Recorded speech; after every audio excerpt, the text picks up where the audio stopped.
You've seen the videos of brazen smash and grabs like these, often carried out in broad daylight. It's an absolute threat. A Chicago area Louis Vuitton raided by 14 hooded suspects, making off with over $100,000 worth of luxury items. A flash mob style heist at an Oakland area Nordstrom. This New York jewelry store, windows smashed in with hammers. Federal authorities and retailers are now sounding the alarm about the growing danger of organized retail crime that is sweeping the country. They know exactly what stores to hit, what businesses and residents to hit, when and where. Coordinated groups are targeting stores, millions of dollars worth of goods. Retailers say they're growing more violent, putting shoppers and workers at risk, sometimes with tragic consequences. So I'm going to go ahead and assume that if you clicked on today's video, you kind of have an understanding we're going to have a heavy focus on what's going on at the Home Depot, the retail theft from these organized crime rings. Why is it continuing to happen and why is it getting worse? But I also want to talk about some of the implications that it is having on the theater chains. I know most of you out there are probably still AMC shareholders. And there was a story that came out yesterday from San Francisco about Cinemark closing down a location, how the two stories correlate each other, and how the negative things right now that are going on with no prosecution and no toughness on the laws is leading to the destruction of these companies. But before we do any of that and get way too far ahead of ourselves, chew the speeder.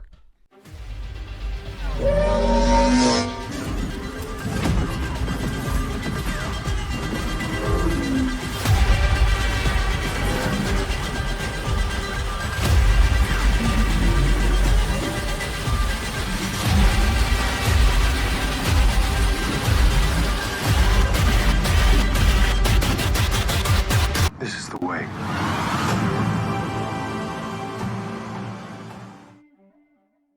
Cinemark Century San Francisco, the movie theater at the downtown Westfield Mall, will have its final showings tomorrow during the matinee. Yeah, and while it might look like another black eye for the city, as ABC 7 News reporter J.R. Stone heard from experts, they say it might be a sign of a much larger issue. good evening, beautiful people. Guys, what's going on? It is Saturday, June 17th, 2023. And I gotta say, after covering all this subject matter for the last 3 years, it is truly amazing to me how desperate sometimes mainstream media can be when they really want to push a narrative or an ideology onto their audience. And I wish they would be more truthful, but that's the reason we got to keep coming out here onto this platform and speaking truth so people can know exactly what's going on. And I can only speak for myself, but sitting on the sidelines and watching the utter breakdown in society, the controlled demolition of our economy and our entire way of life can be frustrating. All right, but I don't want to go off on a tangent, so let's get focused in. Let's talk about Home Depot, what Q2 could bring.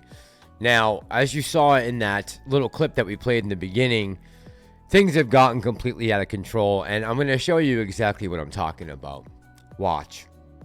According to the company, this one crew robbed various stores more than 20 times, allegedly stealing a total of $135,000 in merchandise. At least 2 of them have since been arrested on robbery and larceny charges. Their cases are pending. Another alleged repeat offender, this Delaware woman, Ayanna Duramis, who authorities say has been on an organized retail crime spree for years. In February, she was caught on surveillance, allegedly stealing 2 Nespresso machines worth nearly $2,000 from a New Jersey Bed Bath & Beyond. And then, here she is again at a nearby Home Depot a week later, raising a hammer at a Home Depot employee who tried to stop her. Authorities have charged her with shoplifting and robbery with a deadly weapon, but the case is pending. They say she has raked in thousands pawning goods. Why do you believe that organized criminals are targeting Home Depot? I don't think that any of the organized criminals that are out there are just coming to Home Depot. I think they're going to wherever they think today they can get what they're looking for to be able to sell quickly. In some cases, employees fight back. This family-owned jewelry store in Huntington Beach, California says they were targeted by thieves last year. It's our family business. We wanted to protect it, I guess, like protecting what's ours. But many larger retailers do not want their employees to intervene. Lululemon recently fired 2 employees for chasing alleged robbers, as seen in this video. Get out! Get out! And, you know, we talked about the two girls the other night in the live stream from Lululemon, how that was crazy that they were incentivizing people to commit crimes over reporting them to police. But it gets even worse than that. Still, 2 employees have been killed, allegedly by thieves at Home Depot stores. Shots fired at the Home Depot on Johnson Drive in Pleasant Pen. In April, 26-year-old Blake Mose was fatally shot while authorities say he was trying to stop a theft at a California store. 2 people were arrested on murder charges. And in October, police say 82-year-old Gary Razor, nicknamed Grandpa Gary by his Home Depot co-workers, was pushed by an assailant who was allegedly trying to steal 3 power washers at a Hillsborough, North Carolina location and later died. Does it surprise you that he would have tried to step in to stop a theft? Oh, it doesn't surprise me at all. It wasn't like he was gonna tackle the guy, right? He was just asking for a receipt. In January, police arrested the 26-year-old man they say pushed Gary Razor. He is charged with robbery and first-degree murder. He is being held without bail. So we do have a major problem, no doubt about it. And no one's coming in to save these retail workers. So how is this going to have effect on the company going forward? Well, let's talk about Home Depot, in particular, what they're doing in Q2, the shrinkage. Now, in case you don't know, shrink is basically what is lost on your bottom line when you do inventory. Now, in past years, it has been very rare to ever see anything maybe more than a 5% amount of shrinkage in a store in this region, New England. But word came down that just a month ago, we actually had an all-time high of 10% total shrink. Now, just looking at the past month on the chart, Home Depot's up almost 2%, $5.22 a share right now, closed Friday at $300.38, has a low of about $283 over the past 30 days. And if we are seeing anything close to that type of shrink, 10% in a store, the numbers for Q2 are going to be pretty ugly. Now, if you're saying to yourself, how is it that this problem keeps getting worse and worse? Why does it seem like it's becoming more violent? Why are the numbers increasing at such a staggering rate? Look no further than the U.S. judicial system and the clear number of woke DAs that have been inserted through the pipeline across the country and have not been doing anything about the outrageous amount and increase in crime that we've been experiencing, especially with retail theft. And the one thing that connects all these different DAs, and there is really only one thing, besides that they're DAs, is that they are heavily funded by one particular man who's named George Soros.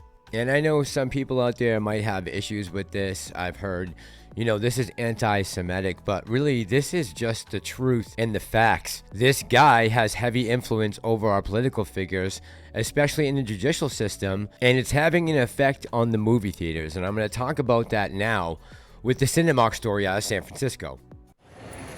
Better get your popcorn, because these are a couple of the last batches to be made at the Cinemark Century Theater at what has been known as the Westfield San Francisco. I feel really disappointed. We've been coming here forever, and this is one of our favorite places to be. Chaz Marie and Melania Maya might have spent all day Wednesday shopping. Wow. Get on it, black and gold. Got Dior lip oil. But they are movie diehards and learned that in addition to this Nordstrom closing and Westfield no longer running this San Francisco mall between Market and Mission, Cinemark will stop showing movies after Thursday. When I was at this movie theater, I noticed that they don't upkeep it. Like it was really dirty when I went in there, and I went on a Saturday night, and I was just like, wow, like, it's empty. It's like ghost town. Some within this line made references to safety concerns outside the mall, but UCLA professor Gabriel Rossman says this is a bigger issue. There is a general trend for movie theaters that's nationwide, and I would say that has less to do with, you know, how many homeless people are pooping on the street outside the movie theater than it does with just, I don't need to go to the movies because if I just wait a month and a half, I can watch this on Disney+. I don't know, maybe it's just me, but maybe the pooping on the street does have a little more to do with it than mainstream media wants to claim. Now, I think it's important to understand there's a few different forces at work here, right? We have the college professor who's throwing in his ideology that there's nothing wrong with the streets of San Francisco. Having drug addicts and homeless people everywhere is completely normal and fine. And then we also have the mainstream media putting their spin on it, trying to say that streaming wars are going to destroy the movies. People can just go home and watch anything they want within 6 weeks. And we also have the fact that Professor Rossman looks like this. Who the fuck is that I don't guy? think he's going on the movies really that often anyways. So his opinion to me really doesn't matter. We know that when Hollywood puts out good movies, they can make $1 billion, $2 billion. We've seen it happen with multiple movies the last couple years. Top Gun did it. Super Mario's done it. Avatar 2 has done it. We've seen it be done. And I bet Mission Impossible 2 will be the next to break the $1 billion mark.